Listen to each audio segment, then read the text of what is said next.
dirais, sur les thèmes d'actualité, puisque depuis la crise, on peut dire que l'argent est d'actualité, puisque ça mène le monde.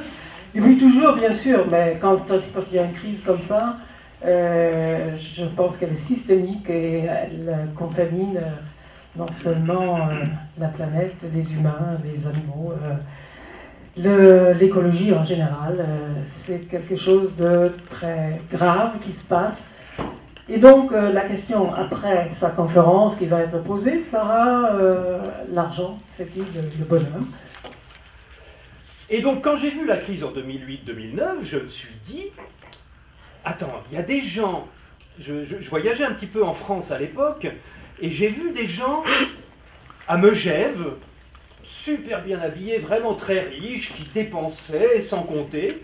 Et puis, comme je voyageais, je les revoyais un mois ou deux après, à Saint-Tropez, toujours très bien habillés, toujours en vacances, toujours en train de beaucoup dépenser. Et je me suis dit, mais comment ça se fait qu'il y a des gens qui sont toujours en vacances, qui ont 3 yachts, qui ont 15 immeubles à Paris, alors qu'il y en a d'autres qui vivent dans des cartons et qui crèvent de faim? Je me suis dit, c'est pas normal. Ils sont 10 000 fois plus riches que celui qui est sur le trottoir. Est-ce qu'ils sont 10 000 fois plus intelligents? Est-ce qu'ils travaillent 10 000 fois plus? Je me suis dit, non, c'est pas possible. Il y a un truc. Il y a un truc. Et donc c'est là où je me suis posé la question de savoir qu'est-ce qui pouvait bien faire une telle différence. Et la différence primordiale entre les gens riches et les gens pauvres, vous allez me dire, c'est pas très malin de le dire, mais c'est qu'il y en a qui ont beaucoup d'argent, d'autres qui n'en ont pas. Ça tourne autour de l'argent, quand même. Ça tourne autour de la monnaie. Hein, je pense qu'on est tous d'accord là-dessus. Bon.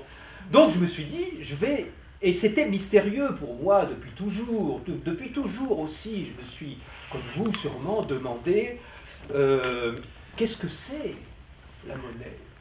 Pourquoi il y a des pièces? Pourquoi il y a des billets? Pourquoi il y a des comptes en banque? Comment ça fonctionne? Je vous signale qu'on ne nous apprend absolument rien là-dessus à l'école. Savez-vous qui émet et qui distribue la monnaie? Alors il y a 4 choix possibles, hein, c'est un QCM. Questionnaire à choix multiples. La première réponse, c'est l'État. La deuxième réponse, c'est la Banque centrale. Donc la Banque centrale européenne, par exemple, pour l'Europe, ou la Banque centrale, la Banque de France, quand c'était le franc.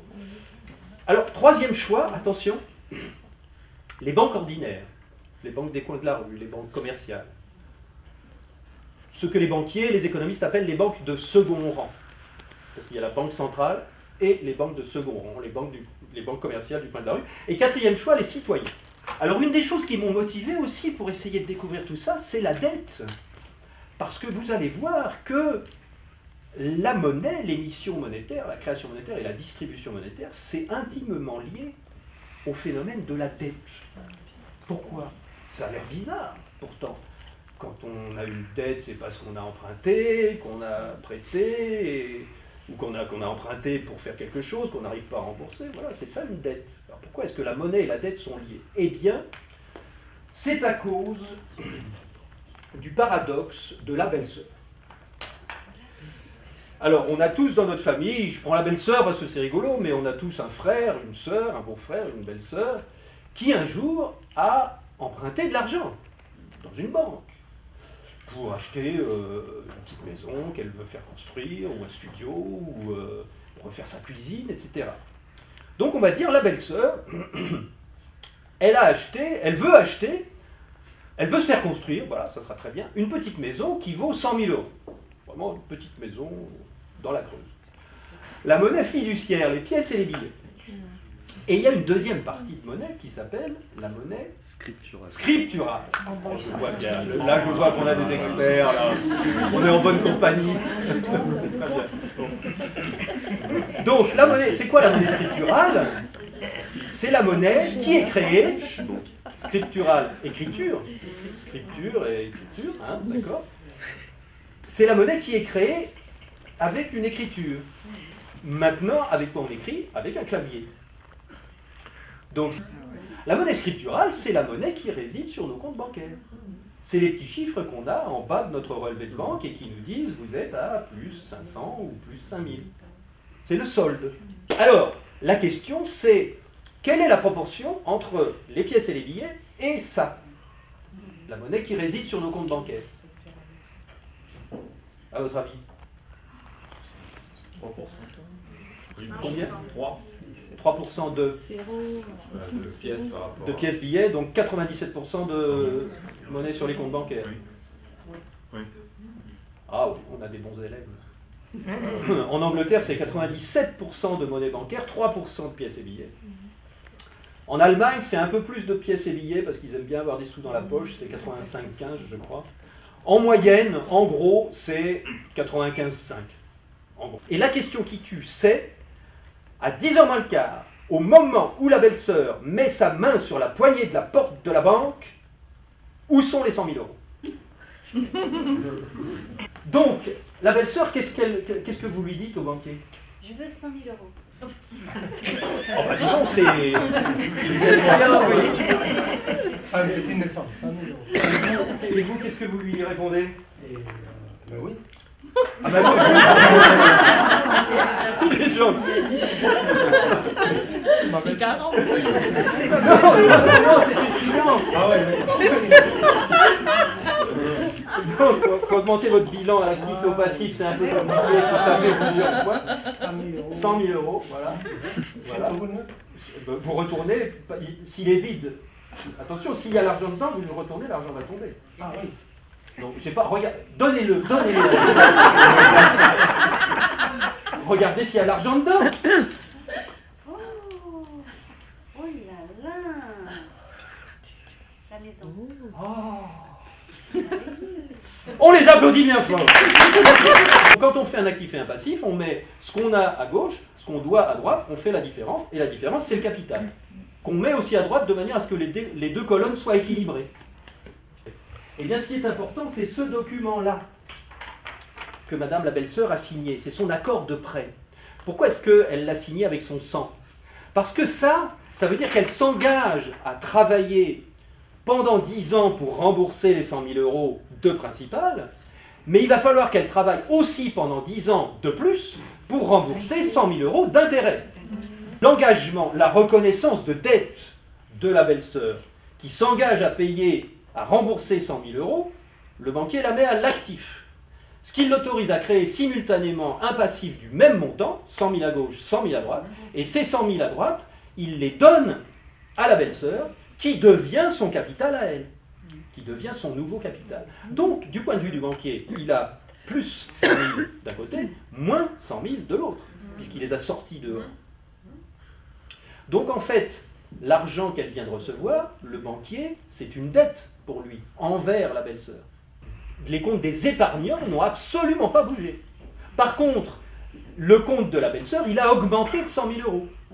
Ce sont 100 000 euros qui n'existaient pas avant dans la masse monétaire commune.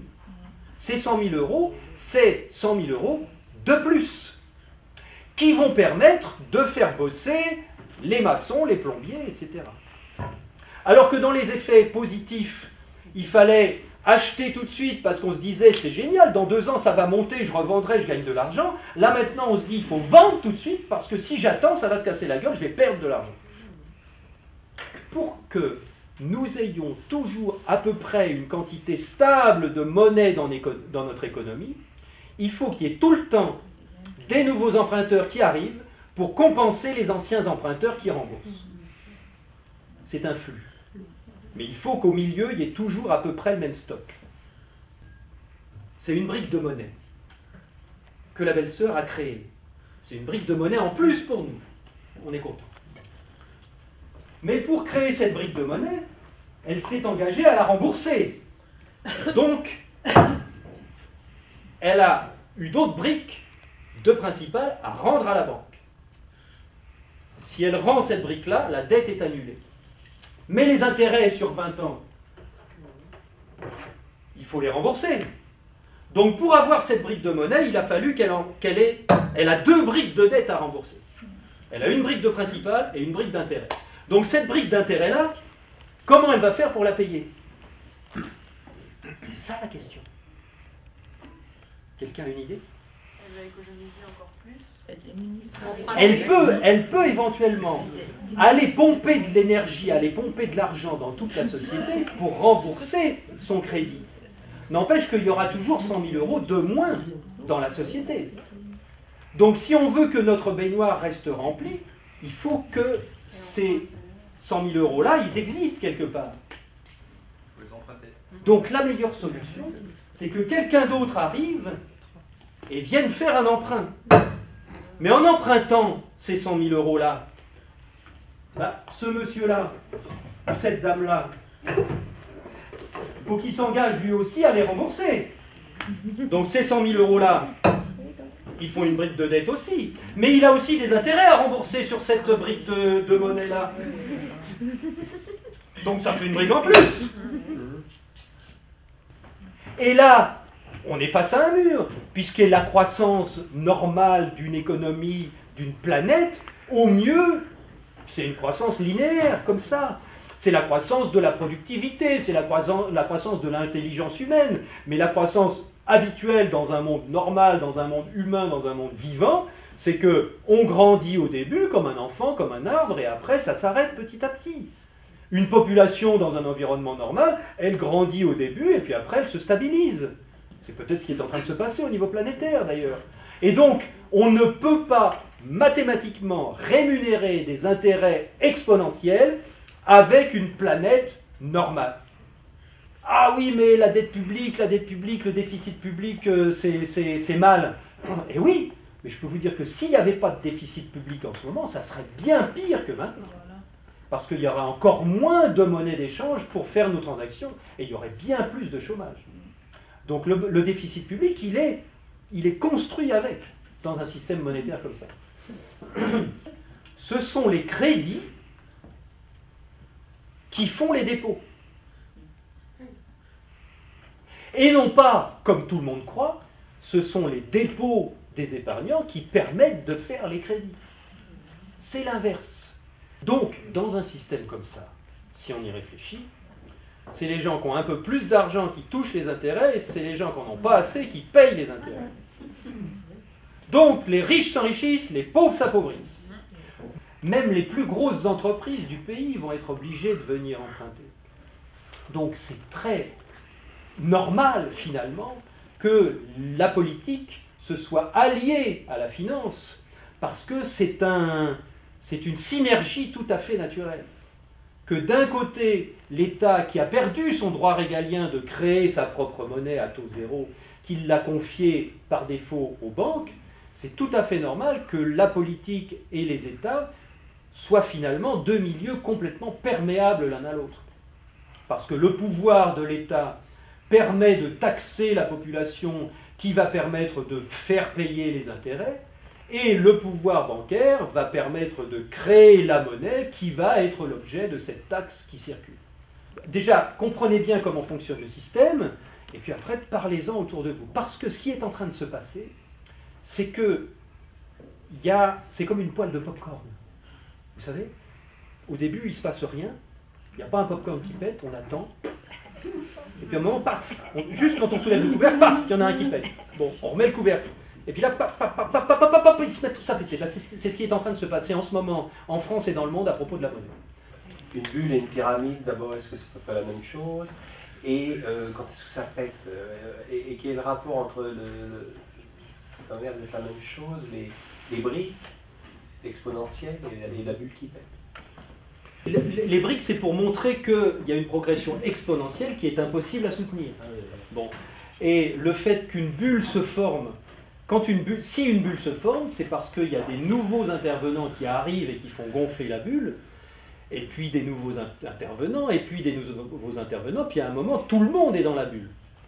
Et il n'y a plus personne qui arrive derrière. Donc c'est là que la bulle, elle explose. Maintenant que vous nous avez éclairé avec les intérêts, donc dans la dette française, quelle est la part qui est produite par le fonctionnement de l'État et la part qui est produite par les intérêts? En ce moment, on le sait, là, depuis l'année dernière, le plus gros budget de l'État en France, c'est pas l'enseignement, c'est pas la défense, c'est le service de la dette. La Banque européenne, la banque comme la Fed, donc peut très bien donner du crédit.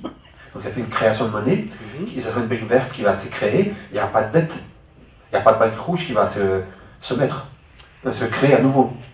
Dans le système actuel, c'est pas comme ça que ça marche. Dans le système actuel, il n'y a que les banques secondaires qui peuvent créer du crédit avec une dette associée. L'idée du comité indépendant qui déciderait la quantité de monnaie qu'il faut acheter le système, ça me fait beaucoup penser au Bitcoin, où c'est un algorithme qui calcule automatiquement, qui voit l'évolution de la quantité de la masse monétaire et puis qui injecte un peu de monnaie à l'intérieur. On pourrait très bien imaginer que cette part de monnaie supplémentaire qu'on injecte chaque année ou chaque mois soit calculée par un algorithme. Pourquoi pas? Parce que ça serait un élément pour éviter qu'il y ait des pressions et des décisions. Ouais, pourquoi pas. Alors, le Bitcoin, c'est une monnaie cryptée à destination universelle. C'est une monnaie qui existe uniquement sur des ordinateurs, dont la quantité d'unités est limitée. Il y aura 21 millions de bitcoins et pas plus. Et pour créer des bitcoins, il faut qu'il y ait des ordinateurs qui calculent des suites de chiffres, parce qu'un bitcoin, c'est une suite de chiffres particulière qui n'existe qu'à un exemplaire. Pour dire, est-ce que l'argent fait le bonheur? On peut dire oui, parce que si un code pourri fait une société pourrie, on peut dire qu'un code qui marche bien ferait une société qui marche bien. Et donc c'est super important, c'est pas simple, mais c'est super important qu'on arrive tous à comprendre ce qui se passe au niveau monétaire, de manière à ce qu'on puisse un jour arriver à faire un code monétaire qui marche bien. Au minimum où tout le monde soit libre d'utiliser ses unités, où tout le monde soit égalité, et où il n'y ait personne qui soit lésé. Je considère que tout ce que vous avez dit, c'est la partie émergée de l'iceberg, et encore émergée pour ceux qui veulent bien sortir la tête du sable. Je m'interroge sur ce que serait la partie immergée, et je me demande en fait si c'est pas le fait que, fondamentalement, la propriété, c'est du vol. Alors j'entends la propriété spéculative, pas la propriété d'usage. Et pour illustrer ce qu'a dit Britt, il y a une proposition qui dit l'or n'appartient pas à l'avare, c'est l'avare qui appartient à l'or. Alors, il y a beaucoup de gens qui disent la propriété privée, c'est d'abord la propriété de ce qu'on a construit, de ce qu'on a fait avec son corps, avec ses mains, avec ses outils, etc. Donc là, ça se défend de dire attends, j'ai construit une chaise, si tu la veux, il faut me la payer, parce que j'ai passé du temps, je me suis fatigué à le faire. Et alors, il y a un problème avec la propriété foncière, la propriété des terrains en particulier. Parce que d'une part, la planète est d'une surface limitée. Donc, en poussant le raisonnement à l'absurde, s'il y a un humain qui possède toute la planète, tous les autres sont obligés de lui payer un loyer. Et c'est un peu, toute proportion gardée, ce qui se passe. Et la propriété d'un terrain, c'est difficile de dire qu'elle repose sur un travail préexistant. Elle repose surtout sur le fait d'avoir mis des barbelés autour et d'être au milieu avec une arme pour empêcher les gens de rentrer. Est-ce qu'on a un intérêt à rester dans la zone euro? Est-ce qu'il ne faudrait pas peut-être sortir de la zone euro et repartir sur le franc de l'époque? J'ai envie de dire non, hein, on ne peut pas se passer des banques actuellement. D'autant plus qu'il y a des législations qui font que les transactions en liquide sont limitées, que Bitcoin, bon on ne sait pas, ça peut très bien être interdit du jour au lendemain, que d'autre part, je crois que c'est quasiment impossible de recevoir son salaire si on n'a pas de compte en banque, etc. Alors il y a une proposition d'un économiste qui s'appelle Yolande Bresson, qui est très intéressante, c'est de créer une monnaie locale, mais une monnaie locale nationale. C'est-à-dire de garder l'euro pour les transactions internationales, et puis bon, il faut l'emprunter pour en avoir, tant pis, c'est pas grave. Mais par contre, au niveau national, on crée un euro-franc qui, là, est créé à taux zéro par la Banque de France et géré par l'État. Et peut être distribué soit pour des dépenses d'État, soit pour une transition écologique, soit pour un projet particulier, soit par dividende universel monétaire. Est-ce qu'il y a des gens qui sont de responsabilité en ce moment, qui se posent ces questions-là et qui ont envie d'aller vers une transition réelle? Aucun politique ne parle de la création monétaire. Aucun politique n'aborde ce sujet-là. Et aucun économiste médiatisé non plus. Non. Et je vais vous dire pourquoi. C'est parce que, tout comme les professeurs hétérodoxes, si le premier qui prendrait le risque de parler de ça, sa carrière est foutue. Il est dieudonisé immédiatement. Ah oui. Mais par contre, dans les couloirs, ça discute. Le problème de ce système de création monétaire par la banque et de rémunération permanente par les intérêts, ça fait qu'on a un secteur bancaire qui n'arrête pas de grossir, qui grossit, comme une... Parce que la progression exponentielle dans un corps vivant, il n'y a que les cancers qui ont des progressions exponentielles, et les tumeurs. Donc on a un secteur bancaire qui n'arrête pas de grossir. C'est pour ça que les plus gros immeubles de toutes les grosses villes, c'est le secteur bancaire. C'est pour ça que le secteur bancaire rachète tous les actifs, les entreprises, les immeubles, etc. Et donc ça fait une énorme excroissance qui devient trop grosse pour être mise en faillite. Too big to fail. Bon, et bien il y a une nouvelle expression aux États-Unis, c'est too big to jail. Trop grande pour aller. Too big to